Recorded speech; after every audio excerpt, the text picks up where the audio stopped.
Ça craint. Ça craint, c'est l'Archouma pour le Real. Rien ne va plus. Pour le, alors c'est la catastrophe. Salut à tous, footeuses et footeurs de la famille, c'est Thomas. Fin du match entre le FC Barcelone et le Real Madrid dans ce classico de ce dimanche après-midi où il fait froid. Ça nous a réchauffé de voir ce spectacle. 5 buts à 1, triplé de Suarez qui a été énorme. Il a tenté un coup du scorpion à la fin qui était incroyable. Il l'aura marqué, ça aurait été le but de l'année. Il a été énorme, l'Uruguayen. Un but de Coutinho et un but de l'ami Vidal, Alex Vidal. Et du coup, Marcelo qui avait réduit le score en tout début de deuxième mi-temps. On a cru que le Real allait pouvoir revenir avec donc un poteau de Modric, mais en fait non, carrément pas. Ils se sont fait dépasser dans tous les espaces. C'est la crise totale. Le Barça qui est plus que le mec premier avec 21 points et le Real Madrid, écoutez bien, 9e, 14 points. Je pense que par ici, la sortie pour le petit Guy, c'est une catastrophe. On a vu donc pas de Messi, et on voit que sans Messi, le Barça gagne parce que, comment dire, le système de jeu, la patte de cette équipe, du coup c'est toujours pareil, tiki-taka, même si c'est un peu plus direct avec des flèches comme Dembélé qui est rentré, même s'il était mis un peu au quart plat avec son attitude et son hygiène, il a quand même été énorme quand il est rentré l'international français champion du monde. Je vous dis, le Barça ne change pas trop de système de jeu quand il manque un joueur. Là, le Real Madrid, ça pose problème quand même. Quand Ronaldo n'est plus là, voilà quoi. Voilà, ça fait quand même beaucoup. Sans Zidane, sans Ronaldo, on disait que c'était peut-être Ronaldo en fin de vie. Zidane, il a tout gagné, il se barre. Mais en tout cas, il y a un manque de ouf quoi. On a vu donc Arthur au Barça à la place, Rafinha devant, du coup à la place de Dembélé. Et puis c'était pas mal. Ça circulait bien, il y a eu pas mal d'occasions. Le Barça bouffait complètement dans le pressing Madrid qui était vraiment, comment dire, flippant en défense, à l'image de Ramos sur le but qui loupe complètement sa sortie, le troisième but de El Pistolero, à l'image aussi de Varane qui sort à la mi-temps pour rentrer une cartouche offensive qui a fauché aussi l'ami uruguayen. Enfin, c'est quand même compliqué, quoi. Et en attaque, Benzema qui a loupé un truc tout fait avec une tête devant le but. À la fin, il a loupé un but aussi, mais c'était pas non plus. C'était terminé, quoi. Mais Bale, l'ombre de lui-même. En tout cas, on a vu un match dès la 11e minute, du coup, sur un Jordi Alba complètement énorme, avec la défense qui sait se prendre de vitesse. Alba, il a le temps carrément de tout fixer. Il centre à terre. Coutinho ajuste tranquillement 1 but à 0. Il n'y a rien, il n'y a aucune occasion globalement madrilène, à part peut-être une tête de Varane sur un coup de pied arrêté, mais il n'y a absolument rien, quoi. C'est vraiment la domination de ouf, quoi. Ensuite, après, il y a vraiment Coutinho dans tous les bons coups. C'est lui qui revient des fois au milieu de terrain pour essayer d'aiguiller le jeu et faire ce meilleur de jeu devant Suarez, devant Rafinha. Ensuite, après, il y a Varane qui fait une faute complètement débile, mais grave. Le Uruguayen passe devant lui. Censément, il est considéré comme un meilleur défenseur du monde, ballon d'or potentiellement, hein, Raphaël Varane. Et ben il te fait un tacle complètement débile. Du coup, la variole prend un peu du temps. Et puis, l'ami Suarez transforme le penalty 2-0.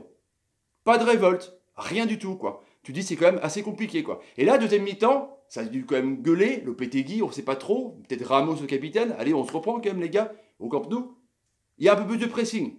C'est pas mal. Il y a plus d'allant. Varane sort, Vasquez rentre, Nacho, latéral, passe dans l'axe central.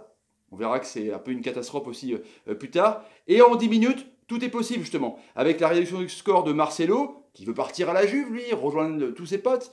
On va faire un petit bilan à la fin quand même de ces joueurs à moitié cramés au Real de Madrid. Et puis on voit que Modric fait un poteau. Après Suarez répond sur un poteau. Mais en 10 minutes de jeu, le Real pousse un peu, bouscule. Il y a 31 fautes en tout, 17 fautes pour les Barcelonais, 14 pour les Madrilènes. Mais en tout cas, ils rentrent dedans. Ils sont au taquet. Soit ils sont dépassés dans le jeu, ils sont fébriles en défense. Et du coup, ils sont obligés de mettre de l'allant et de défoncer des gars, quoi. À l'image de Kroos qui fait des fautes, à l'image de même Modric qui arrive à faire des fautes. Du coup, il y a eu ces petites passades pendant 10 minutes. Et ensuite, après, le Barça revient petit à petit, reprend le contrôle du ballon. Et puis Suarez. Alors, il marque son doublé tranquillement, quoi. Donc il y a 3-1, quoi. Sur Dembélé, il enrhume complètement Nacho. Mais alors il enrhume, le mec il pense qu'il a la grippe. Je pense qu'il va aller chez le médecin. C'est évident qu'il va aller chez le médecin, ce qui est un gros problème, sans déconner. Du coup, il donne le ballon à Suarez qui fait un petit piqué et voilà donc tranquillement. Quoi. Vidal après pareil, encore Dembélé qui fait une tête puissante pour le 5 à 1 et puis là le coup du scorpion à la fin où Suarez aurait pu carrément marquer le but de l'année. Ça aurait fait ça aurait fait un score de tennis, ça aurait été un peu compliqué. Franchement en tout cas, tête de Suarez, piqué de Suarez, Dembélé dans les bons coups à la fin quand il est rentré. C'est bien pour l'international français qui est quand même, encore une fois décrié. Voilà pour cette manita, pour en tout cas ce résumé de match. Pour les flops, vous serez d'accord avec moi, je pense, même les fans du Real, je pense que vous en avez un peu ras la casquette, c'est le cas de le dire, de ce comportement, mais aussi de ce coach, de cette désuétude complètement, de la patte, de la philosophie, même du grain quoi, que pouvait apporter Madrid, de faire peur, de faire mal, ce jeu direct, il n'y a plus.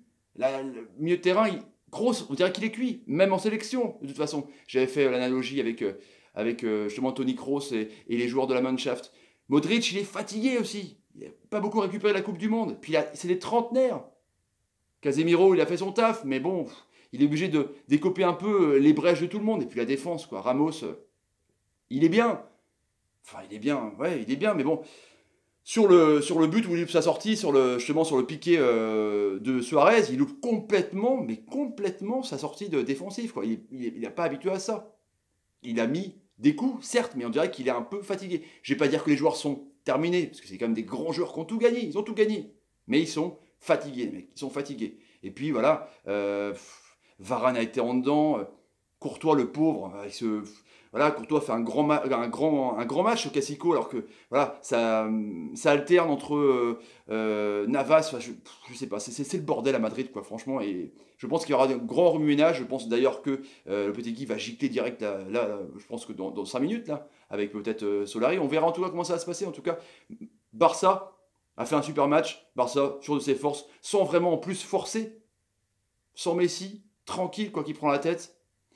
Il n'y a pas beaucoup de concurrents, peut-être Séville, peut-être Atlético Madrid, mais là, le Real, il va falloir qu'il remonte. Ils vont remonter, le Real. Mais là, le Barça, vraiment énorme, quoi. Un Suarez qui, quand Messi n'est pas là, prend les rênes. C'est ça qui est fou, quoi. Quand un mec n'est pas là, tu prends les rênes. À Madrid, quand Ronaldo n'est pas là, il n'est plus là. Il faut faire un peu la digestion de ce départ. Personne ne prend les rênes. C'est ça le problème. Et puis voilà, et puis des Vidal, des monstres, quoi. Au milieu de terrain, c'est impressionnant, quoi. C'est vraiment impressionnant. Franchement. Voilà les amis pour ce débrief de ce Classico avec donc mettez masse de commentaires ce que vous en pensez parce que cette crise du Real ambiante avec toute l'équipe à mettre en flop franchement et Barcelone qui a fait son match quoi, qui a fait son match sans forcer leur talent quoi. Ils ont pas eu beaucoup de positions à part peut-être à 2-1 et ce poteau de Modric aurait pu faire 2-2, c'est clair, ça aurait pu tout changer mais c'est comme ça en tout cas. Voilà les amis. Si vous avez envie de la chaîne, n'hésitez pas, tapez sur Maganache, partagez la vidéo sur Twitter, Facebook, Instagram, Snapchat, tout ce que vous voulez, c'est l'heure de la guerre. Merci pour les 14 000 abonnés, vous êtes des génies. Mettez des commentaires ce que vous pensez un peu de cette prestation barcelonaise et madrilène. Et mettez des pouces quand l'ami Philippe Coutinho fait une bonne passe. Merci Philippe, t'es un génie. Ou quand l'ami Modric fait une bonne passe. Il en refait. Hein. Merci Lucas, t'es un génie. Allez, salut les amis. Salut. Ça va mal à Madrid. Ça va très très mal à Madrid. Très, très